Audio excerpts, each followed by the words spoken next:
మదమెక్కిన భూస్వాములకు తెగవలసిన కామందులకు తలలో నరసింహం నువ్వేలే రేపవలు నిలకడలేక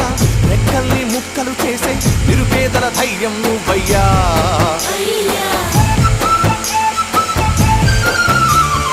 మట్టి మనుషులకు తొలగొట్ట నేర్పినావు